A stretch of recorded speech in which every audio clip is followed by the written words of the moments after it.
Halo para bocah wibu yang ada di planet ini.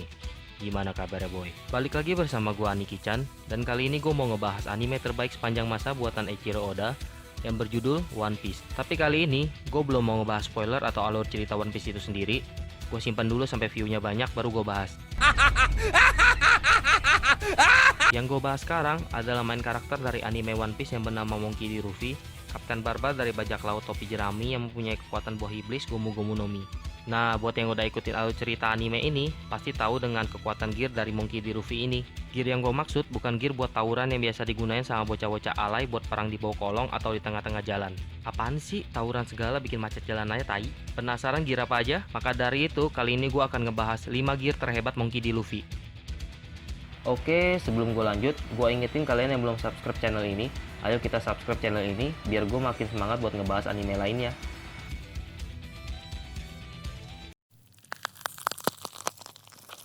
Nomor 1, Gear Second, Gomu Gomu no Jet.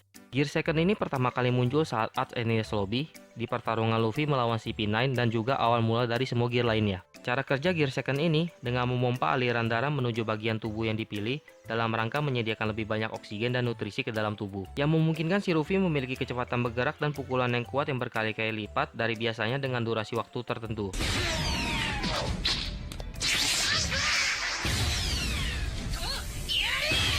Namun efek samping dari kemampuan ini juga membuat si Luffy lebih banyak menggunakan oksigen di dalam tubuhnya, yang membuat tekanan jantung si Luffy ini berdetak berkali-kali lebih cepat dari manusia pada umumnya, yang kadang membuat si Luffy ini terengah-engah saat kemampuan ini digunakan hingga bisa menyebabkan kematian. Untung aja karena di Kapten Barbar adalah manusia karet yang membuat seluruh organ tubuhnya itu bisa menyesuaikan tekanan dari efek Gear Second ini boy.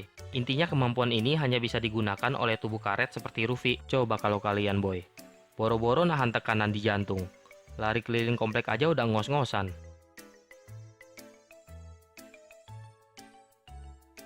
Nomor 2, Gear 3, Gomu Gomu no Giant. Gear 3 ini pertama kali diperlihatkan di Arch Enies Lobby saat pertarungan Luffy dengan Rob Lucci guys.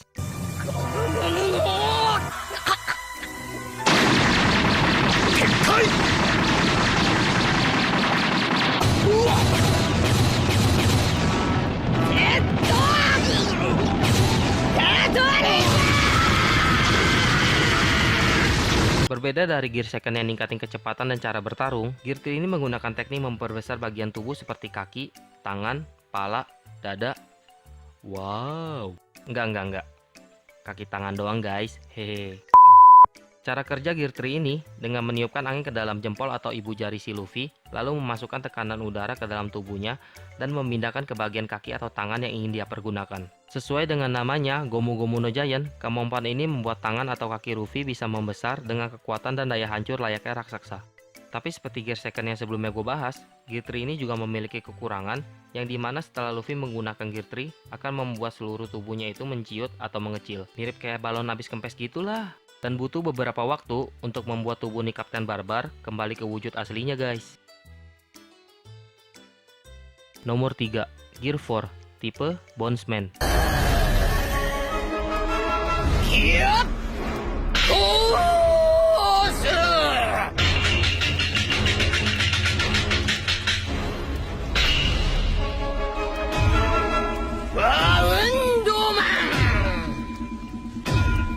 Gear 4 tipe Bondsman pertama kali diperlihatkan saat Arc Dressrosa setelah time skip 2 tahun, di mana Luffy bertarung dengan seorang Shichibukai gila sekaligus raja yang bernama Don Quixote do Flamingo. Karena setelah time skip, Luffy berhasil menguasai beberapa haki dan salah satunya adalah haki raja atau Hausoku no Haki, yang cukup langka dan hanya beberapa orang saja yang memiliki haki tersebut. Bondsman adalah ledakan dari buah iblis yang diselimuti oleh haki dan membuat tubuh Luffy tampak membesar dan kekar, yang membuat dia mendapatkan kekuatan dahsyat dengan berbagai jurus-jurus baru, seperti Gomu Gomu no Kongan, Rhino Snider, Calvary, dan klimaks dari Gear 4 Bondsman ini adalah Gomu Gomu no King Kongan.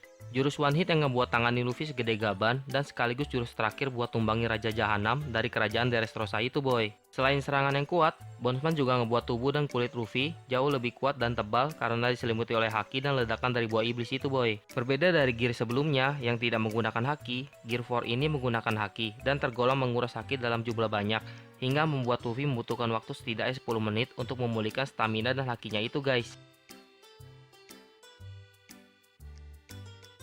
Nomor 4, Gear 4, tipe Tankman. Tipe Tankman ini pertama kali kita bisa lihat di Ark Walker Island saat pertarungan Luffy melawan Cracker. Cracker adalah salah satu komandan manis dari Yonko yang bernama Carlot Linlin atau biasa kita sebut Mama Besar. Tankman membuat tubuh si Luffy sangat besar atau terlihat lebih gendut dari Gear 4 lainnya. Sekilas kelihatan sama aja kayak Gear 4 sebelumnya, tapi berbeda dari tipe Bandsman yang lebih memperkuat serangan. Justru Tankman ini lebih ke unsur bertahan atau defense, dan walaupun Tankman lebih terlihat kuat dalam segi pertahanan, ternyata Tankman juga mempunyai serangan yang cukup kuat loh, yang bernama Gomu Gomu no Cannonball. Kita bisa lihat di pertarungan Luffy melawan Cracker, Luffy menyerot ujung pedang Cracker dengan tubuhnya, yang sekaligus nyentuh tubuh si Cracker ini, lalu mengempaskannya sangat jauh dengan jurusnya ini guys. Tipe Tankman ini sendiri muncul, karena saat di pertarungan melawan Cracker, si Luffy memakan habis semua prajurit buatan Cracker, yang membuat tubuhnya itu membesar, karena peningkatan metabolisme saat menggunakan haki dalam jumlah banyak, yang ngebuat si Luffy ini bisa membakar semua kalori biskuit yang dia konsumsi menjadi energi hingga meninggalkan bentuk Tankman ini guys. Ya, bisa dibilang bentuk Tankman ini terjadi karena ketidaksengajaan si Luffy yang memakan semua prajurit biskuit buatan si Cracker, karena sejauh serial anime One Piece ini sendiri tidak pernah diperlihatkan kembali Gear 4 dalam bentuk Tankman ini. Anggap aja kayak bonus gitulah guys tipe Tankman ini. Tapi kita nggak tahu dong, bisa aja nanti di Ad Wano-nya sekarang, tiba-tiba Luffy kebanjiran makanan gratis lagi tuh, sampai ngebuat dia gendut lagi, dan Tankman ini terbentuk lagi guys. Nomor 5, Gear 4, tipe Snakeman. Wujud terakhir dari Gear 4 sejauh cerita anime One Piece saat ini, bisa dibilang wujud terkuat dari semua tipe. Ya, ibarat Goku, Super Saiyan 1 untuk Bandsman, Super Saiyan 2 untuk Tankman, dan Super Saiyan 3 untuk Snakeman. Kenapa bisa dibilang terkuat? Karena tipe Snakeman inilah yang hampir bisa ngimbangi kekuatan dari salah satu komandan manis tertinggi milik Pitman Pirates yang bernama Carlot Katakuri. Berbeda dari tipe sebelumnya yang memunculkan asap ngebul kayak knalpot 2 tak, tipe Snakeman ini memunculkan sebuah gas. Gas tersebut adalah gabungan dari uap panas dan api, sehingga membentuk gas di sekitar tubuh si Luffy. Snakeman ini lebih memaksimalkan berbagai serangan dari tipe Gear 4 sebelumnya, yang membuat kecepatan dan daya hancur dari serangan seperti Cavalry, Bison, Black Mamba, dan lainnya mencapai tingkat maksimal. Dan klimaks dari serangan Snakeman ini adalah Gomu Gomu no King Cobra. Serangan mematikan dan super cepat inilah yang menumbangkan sekaligus mengakhiri duel Luffy melawan Carlot Katakuri.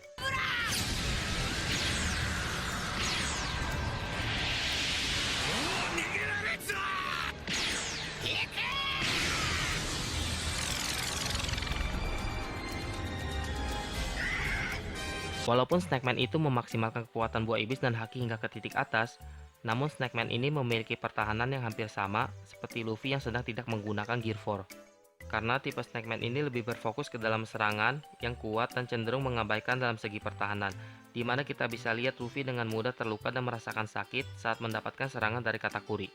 Berbeda dengan tipe Bandsman atau Tankman, di mana tipe tersebut masih dapat menahan serangan berbentuk pedang ataupun pukulan berlapis haki guys. Oke boy, sekian untuk pembahasan video kali ini. Mohon maaf jika ada kesalahan dalam pembahasan dan cerita kali ini. Gue ingetin sekali lagi, buat kalian yang belum subscribe channel ini, ayo kita subscribe dan dukung channel ini biar gue makin semangat buat ngebahas anime lainnya. Kalau kalian suka dengan video kali ini, ayo tekan like lalu bagikan video ini sebanyak-banyaknya. Dan jika kalian mempunyai anime yang mau kita bahas atau merekomendasikan anime favorit kalian, silahkan tinggalkan pesan di kolom komentar, oke? Karena kalau bukan kalian, siapa lagi? Dan sampai jumpa di video pembahasan gue yang selanjutnya boy.